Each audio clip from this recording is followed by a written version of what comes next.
എൻ്റെ നാട്ടിലൊരു ഒരു ശെൽവപ്രസാദ് എന്ന് പറഞ്ഞൊരുത്തനുണ്ട്. അവനിപ്പോൾ തൃശ്ശൂർ സെറ്റിൽ ചെയ്തേക്കുക. ഓ ഇവൻ ഇടയ്ക്കിടയ്ക്ക് വരും. അല്ലെങ്കിൽ ഞാൻ പാടിയ പാട്ടാണ് എന്ന് വെച്ചാൽ നമ്മുടെ അടുത്ത് ഒഴിഞ്ഞ ഒരു കമ്പനി ഉണ്ട്. ഓ ഈ പ്ലേറ്റ് ഉണ്ടാക്കുന്ന കമ്പനിയായിരുന്നു. ഓ വീടിന്റെ ഫ്രണ്ടിൽ ഒരു പാടത്തിന്റെ കയറിലെ കമ്പനി. ഈ കമ്പനി കമ്പനി പൂട്ടിപ്പോയി കഴിഞ്ഞപ്പോൾ അത് വെറുതെ കിടക്കുക. ഒരു വലിയൊരു ഹാളാ. ഇതിന്റെ നടുക്ക് പോയിട്ട് ഇത് പാടും. അപ്പൊ ഇതിങ്ങനെ എക്കോ അടിക്കും. ഓ അപ്പൊ യേശുദാസ് തോറ്റു പോലെ ശബ്ദം കേട്ട് കഴിഞ്ഞാൽ അത് അൺകോൺഫിഡൻസ് വെച്ചിട്ട് അപ്പൊ ഞങ്ങളൊക്കെ വെച്ചു ഇവൻ ഇത്ര നന്നായിട്ട് പിന്നെയാണ് നമുക്ക് മനസ്സിലായി എക്കോയുടെ സൗന്ദര്യം നമ്മൾ കേൾക്കണത്. അതുപോലെ എക്കോ ഇട്ട് പാടിക്കഴിഞ്ഞാൽ നല്ല രസമാണ്. പിന്നെ ഞാൻ നന്നായി പാടാല് പിന്നെ പാട്ട് വെച്ച് കൂടെ പാടാൻ നന്നായി പാടും. എനിക്ക് ഏറ്റവും ഇഷ്ടം പാടാൻ ഇപ്പൊ കാറിലിരുന്നിട്ടാ. കാറിൽ പാട്ട് വെച്ചിട്ട് അത് എപ്പോഴും ഡ്രൈവ് ചെയ്യുമ്പോൾ ചേട്ടനും ഞാനും പോകുമ്പോ ഞാൻ ലിറിക്സ് വയ്ക്കും, പാട്ട് വയ്ക്കും. എനിക്ക് ഭയങ്കര ഇഷ്ടമാണ് കാറിൽ പാട്ട് പാടിപ്പോവാൻ.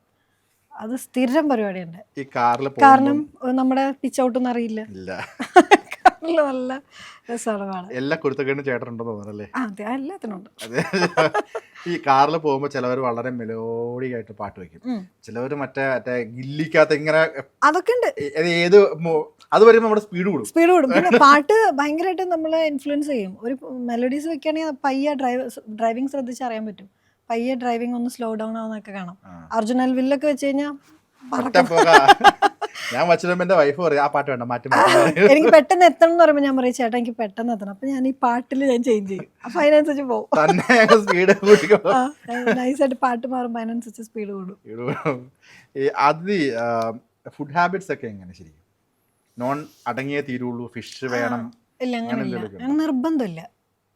ഫുഡ് ഇത് വേണം, അതുണ്ടെങ്കിലേ കഴിക്കൂ. ഒരു നേരം എന്തായാലും എനിക്ക് ഉച്ചയ്ക്ക് ചോറ് വേണം, അങ്ങനെ എന്തെങ്കിലും? ചോറ് ഇഷ്ടമാണ്. അത് ഉച്ചയ്ക്ക് ചോറ് കഴിക്കും.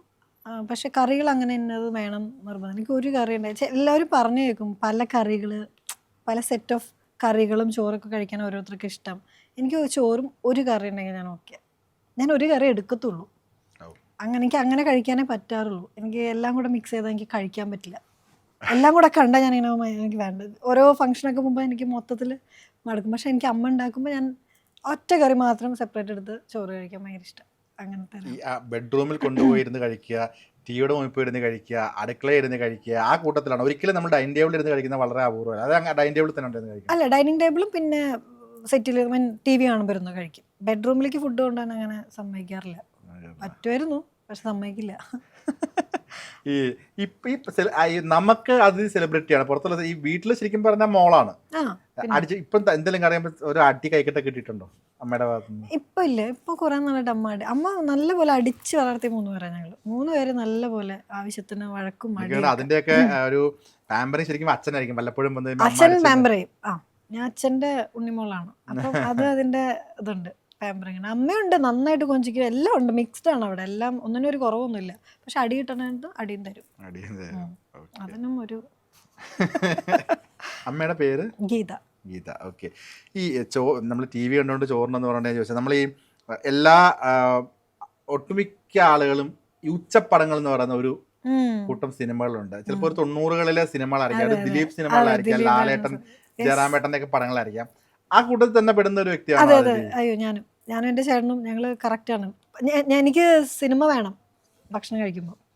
എനിക്കും അതെ. ആ സിനിമ കാണുകയാണെങ്കിൽ നമുക്ക് ഭക്ഷണം കഴിക്കാൻ തോന്നും. വിശപ്പും കറക്റ്റ് ആയിരിക്കും. പഴയ സിനിമകൾ നമ്മൾ അറിയാതെ 90കളിലെ സിനിമ, ഇത് ദിലീപേട്ടൻ്റെ, ലാലേട്ടൻ, ജയറാമേട്ടൻ്റെ അവരുടെ ആ സിനിമകൾ ഭയങ്കര ഇഷ്ടമാണ്. പിന്നെ ലേറ്റസ്റ്റ് സി ഡി മൂസ് എന്നൊക്കെ പറയാം.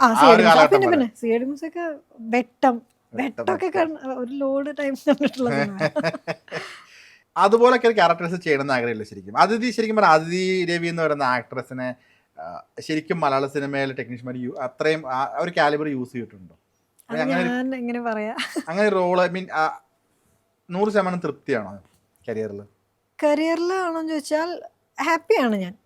തൃപ്തിയാണോന്ന് ചോദിച്ചാൽ എനിക്കറിയില്ല. അത് പിന്നെ ആരും ആവില്ല. നമുക്ക് ഓരോ കഥാപാത്രങ്ങൾ ഇനിയും ചെയ്യണമെന്ന് പറയില്ല. ഞാൻ ഹാപ്പിയാണ്, അതിന് കുറവില്ല. പക്ഷെ ഈ പറഞ്ഞ പോലെ തൃപ്തി ഒരുപാട് നല്ല കഥാപാത്രങ്ങൾ ചെയ്യണം, അത് പോരണം കഴിഞ്ഞാൽ നമുക്ക് ഇനിയും ചെയ്യണം തന്നെയല്ലേ തോന്നുള്ളൂ. തൃപ്തി ഉണ്ടാവുന്ന ഒരു ആക്ടേഴ്സ് ഉണ്ടാവണമെന്നില്ല എനിക്ക് തോന്നുന്നു, ആരും ഉണ്ടാവില്ല. അപ്പം അങ്ങനെ നോക്കുമ്പോൾ ശരിയാ, തൃപ്തിയല്ല.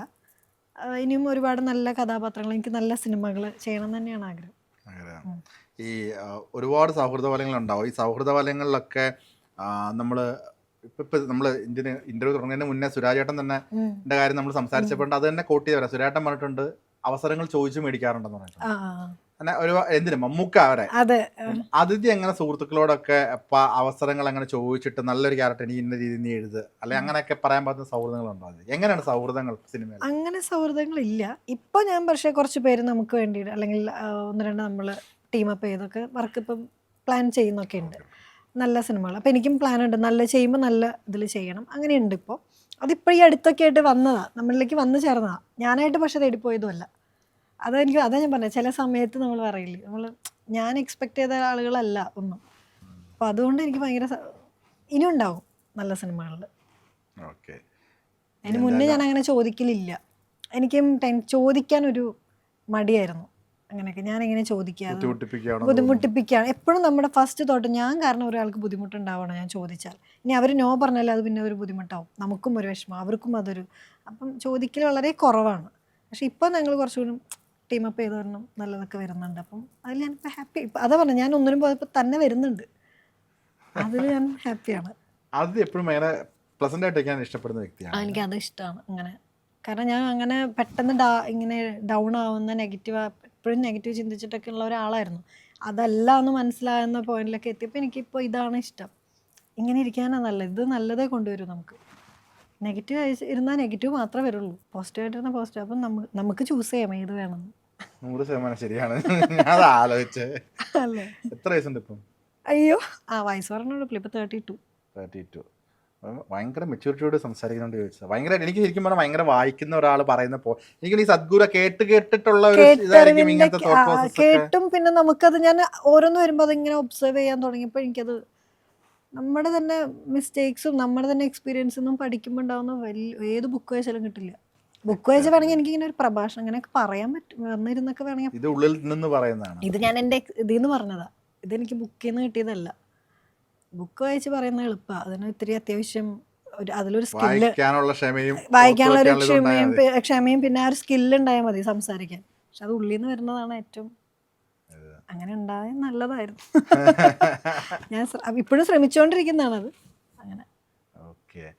ഈ ഒരു നടി എന്ന രീതിയിൽ സ്വയം പുതുക്കുന്നത് എങ്ങനെ ഇവോൾവ് ചെയ്യുന്നത്? ഇപ്പം ആദ്യത്തെ സിനിമയിലെ ഇപ്പം ആംഗ്രി ബേബീസിലെ ആ ഒരു ക്യാരക്ടർ ആരിക്കില്ലല്ലോ ഈ 10-ാം വിളയിൽ വന്നിരിക്കുമ്പോൾ ഉള്ളത്. അലമാരയിലെ ഒരു കഥാപാത്രം ആരിക്കില്ല നേരിൽ വന്നത്. ഓരോ സിനിമകൾ കഴിയുന്തോറും അതിഥിക്ക് തന്നെ തോന്നിയിട്ടില്ല അതിഥി മെച്ചപ്പെട്ട് വരുന്നു. എനിക്കതിന് എന്നെ ഏറ്റവും കൂടുതൽ ഹെൽപ്പ് ചെയ്തത് സുരാജന്റെ കൂടെ 10-ാം വിളവിന് മുൻപ് ഞങ്ങളൊരു സിനിമ ചെയ്തിട്ടുണ്ട്, അതിപ്പോൾ റിലീസ് ആവാൻ പോകുന്നേ ഉള്ളൂ, ലിക്കർ ഐലൻഡ് എന്ന് പറഞ്ഞിട്ട്. അത് 10-ാം വിളവിന് മുൻപ് ചെയ്തതാണ്. അപ്പോഴാണ് ഞാൻ സുരാജനെ പരിചയപ്പെടുന്നു. എന്താണ് ആക്ടിങ്, ഭയങ്കര ഒരു ഇൻസ്റ്റിറ്റ്യൂഷനാണ് സുരാജേട്ടൻ ആ കാര്യത്തിൽ. എനിക്ക് നല്ലൊരു ഗുരുവിനെ പോലെ എനിക്ക് ഭയങ്കര റെസ്പെക്റ്റ് ഉള്ളൊരു ചേട്ടനാണ്. കാരണം ആ കാര്യത്തിൽ എപ്പോഴും നമുക്ക് പറഞ്ഞു തന്നത് അതെനിക്കൊരു ഷിഫ്റ്റായിരുന്നു. എങ്ങനെ നമുക്ക് അഭിനയിക്കാം, നമ്മളും മറ്റേത് ഡയറക്ടർ പറഞ്ഞു തരുമ്പോൾ ആ ഡയലോഗ് മാക്സിമം പഠിച്ച് പറഞ്ഞത് പറഞ്ഞു കഴിഞ്ഞു, ഓക്കെ ഇങ്ങനെയൊക്കെ ആയിരുന്നു. ജോലി തീർത്തു എന്നല്ല, നമുക്കൊരു ടെൻഷനൊക്കെ ഉള്ളതുകൊണ്ട്. ഇപ്പം അങ്ങനെയല്ല, അത് എന്താണ് ആ ക്യാരക്ടർ എന്താണെന്ന് മനസ്സിലാക്കി ചെയ്യുമ്പോൾ ഉണ്ടാകുന്നൊരു ഫീല് ഭയങ്കര രസമാണ്. അതെനിക്ക് സുരാജേട്ടനാണ് ആ ഒരു ടിപ്പും കാര്യങ്ങളൊക്കെ പറഞ്ഞു തന്നത്, ഭയങ്കര ഹെൽപ്ഫുള്ളായിരുന്നു. അതെനിക്ക് 10-ാം വിളവിലും ഭയങ്കര ഒത്തിരി ഹെൽപ്പ് ചെയ്തിട്ടുണ്ട്. ആ സിനിമയ്ക്ക് അല്ല അതുവരെ അപ്പം ഈ ഒരു പ്രോസസ്സ് തന്നെ അല്ല, ഡയറക്ടർ എന്ത് പറയുന്നു അത് ചെയ്യാം, നമ്മൾ മാക്സിമം ചെയ്യും, ഇല്ലെന്നല്ല. എന്നാലും അതിൻ്റെ ഒരു ഡെപ്ത് അറിഞ്ഞ് ചെയ്യാന്ന് പറയുന്നത്, കാരണം ലിക്രയിൽ കുറച്ചും കൂടി നല്ല അത്യാവശ്യം നമുക്ക് വളരെ ഡെപ്ത് ഏറിയ ഒരു ക്യാരക്ടറുണ്ട്. അപ്പോൾ അതിന് സുരാജ് ഒത്തിരി ഹെൽപ്പ് ചെയ്തിട്ടുണ്ട്. അപ്പോഴാണ് എനിക്ക് മനസ്സിലായത് എങ്ങനെയാണ് ഒരു കഥാപാത്രത്തെ, അതിപ്പോൾ ചെറുതാണെങ്കിലും ത്രൂ ഔട്ട് വേണമെന്നില്ല സിനിമയ്ക്കകത്ത് ഒരു ആക്ടറെ ഡിഫൈൻ ചെയ്യാൻ. ചെറുതാണെങ്കിലും അതിനെ എങ്ങനെ എത്രത്തോളം അതിൽ ഡീപ്പായിട്ട് കാണാൻ പറ്റുന്നു എന്നുള്ളതാണ് ശരിക്കും ഒരു ആക്ടർ ഇരിക്കുന്നത്. അപ്പോൾ അതിനുശേഷം എനിക്കിഷ്ടമായി. എന്ത് റോളാണെങ്കിലും ഇതാണ് ഞാൻ ഇപ്പോൾ ചെയ്തുകൊണ്ടിരിക്കുന്നത്, എന്താണെങ്കിലും അതിൽ മാക്സിമം മാക്സിമം അതെന്താണ് ആ ക്യാരക്ടർ, അതിന് മുമ്പ് എന്തായിരിക്കും, എങ്ങനെയായിരിക്കും ആ ക്യാരക്ടർ പെരുമാറുക, അതൊക്കെ സുരാജേട്ടനാണ് എപ്പോഴും പറഞ്ഞിരിക്കുന്നത്. ഒരു ക്യാരക്ടർ വരുമ്പോൾ അവർക്കൊരു ബാക്ക് സ്റ്റോറി ഉണ്ടെന്ന് നമ്മൾ വെറുതെ ചിന്തിക്കണം എന്ന്. അതെനിക്കറിയില്ലായിരുന്നു. ഞാൻ വന്ന് ഇപ്പം ഒരു IT വർക്ക് ചെയ്യുന്ന ഒരു ലേഡിയാണെങ്കിൽ ഞാൻ അപ്പം തന്ന ഡയലോഗിനനുസരിച്ച് വരും അവൾ എന്തൊക്കെയായിരിക്കും എന്നൊക്കെ വെറുതെ പറഞ്ഞു തരുമ്പോഴാണ് അത് ഭയങ്കര അത് നല്ലൊരു എക്സ്പീരിയൻസ് ആയിരുന്നു എനിക്കത്.